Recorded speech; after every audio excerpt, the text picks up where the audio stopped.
Let me video show my train spotting gear I use.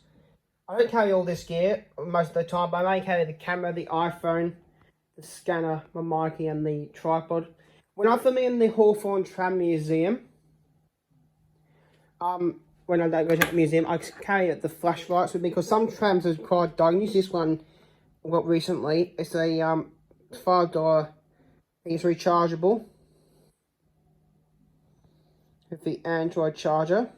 Sometimes I have that big police style flashlight. This one has a dual function. That's the low beam. I'll show you on the first low beam. If I bang the lens in, it has a high beam. We can also adjust it. Also has strobe mode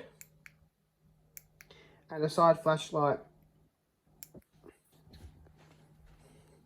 Finally, I carry around the Baofeng UV5R. I will mention this because I have a few comments saying these are illegal in this country, but they're not illegal because I have asked the local law enforcement South Melbourne Police Station about these radios. I went in there and asked them. I actually showed them the radio. They've told me ham radio scanners are not illegal to listen, transmit, or do anything like that. The only thing what is illegal on these scanners, if you have it coded into the Victorian Police on it, you can get the Victorian Police things off the internet. But Baofeng has gone ahead with that that type of thing. You can't code in the police frequencies on these radios. I've actually tried it, but it didn't work. That's the thing that Baofeng's put on an anti-police listening devices. They can't listen to police on these. But there's the Baofeng UV5R. It's got 3 R's in it, but it's a standard UV5R. It goes up, this one, I got 2 of them. One goes up to 600 megahertz, but this one goes up to 975 megahertz. But if you have the program called Chirp on your computer, you can actually reprogram these radios to be more powerful, more range on them. Like I've actually coded it, not range, I've coded it to listen to have the more megahertz range on it, so I can listen to more megahertz.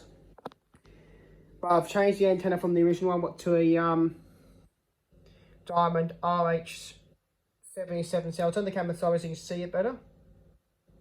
This area is quite long, like it's quite big to the original ones. Like Mark has one of these radios. He has the original antenna, but I got this one off eBay. But the original antenna is not.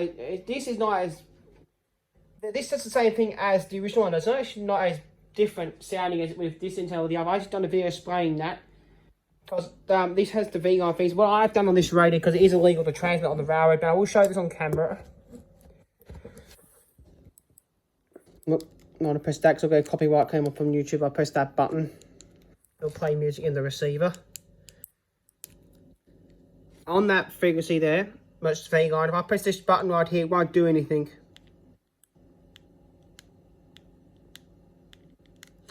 But one of my viewers, SCY Train Spotter, when I accidentally forgot I had it on channel mode, I'm on frequency mode, he pressed the transmit button, we actually started this transmitting accidentally on V-line speed, but on channel mode, I've disconnected the aerial, so like something because I won't hear this, but this would actually transmit on the channel mode. If I put it on, there's the channel for V, if I press this quickly, it will flash the red light. That's transmit on the thing, so that's why I don't have it on frequency mode 100% times. I have it on channel mode, because on channel mode, the frequency is locked out. But this aerial takes a B and C connector, what's not what the Baofengs have. I've got a special adapter, what goes the other 2 hands, but this area also it's gone dark. Now I'll show you my camera I use. This one's a Sony camera. There's the model number. It's the HDR-CX405. Otherwise, what it's rubbing all off, but Sony HD. Takes micro SD cards, what I use. I have a special adapter that's made for my computer, mainly for the computer. It's one of these adapters came with the SIM. I put the SIM in and plugged into my computer. But I have a backup camera. I carry around. It's made my mum's old iPhone, which lets me use. It's an old iPhone, but it's turned off. I use this one as a backup camera. In case I've left my SIM at home or the camera fails when I'm expecting to see the train pass me. That's why I've done enough. I've left the SIM at once, so I had this with me, but I had no SIM in it. I had the iPhone turned on, so I used it to film instead of film. When I filmed, I think I can't remember which train it was I filmed, but it was the Mayville Payton one. So I left the SIM at home. I had the camera with me, but no, not that. had the iPhone with me. I had no SIM in the camera, so I filmed on the iPhone instead with N465 when I first did my radio shot. And I asked I forgot to mention this, but with listening to trams, I've actually asked not Screeny what are his numbers on his number on the channel, but I've asked one of my other tram friends if it was a way to listen to the trams. It's a way to listen to the trams if you're not transmitting, so I don't have it set for trams, but I do have it coded into the local tram frequencies in that radio, but they're not transmittable. I will show you that on camera. See, this one won't transmit. It's a good idea having it on disabled transmission, because if you actually press the button by mistake, you actually transmit actually on things. These would transmit like the actual tram radios, plus VEI's radios. I know what VEI uses, I can't name the company, but my friend in VEI showed me the actual train handheld radio, so he showed my friend SDY Transmit plus Mark something for his channel name. But that's one backup camera I use as the main one. And what also came as my marking on always. This is not my real one. This is an old one that's expired. I've covered over the number. I can't know if this is the expired one or not. That's another mic I have, but it's an old one.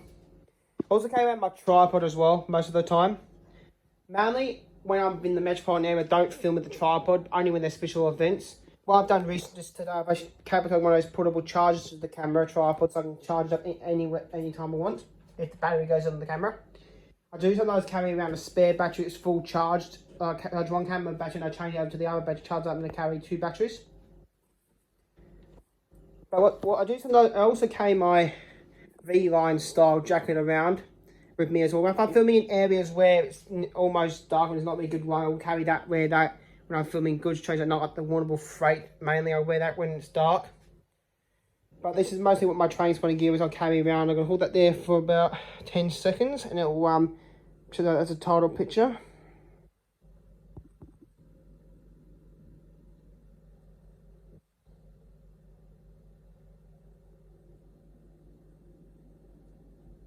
So that's the end of the video. That's my train spotting gear I sometimes carry around.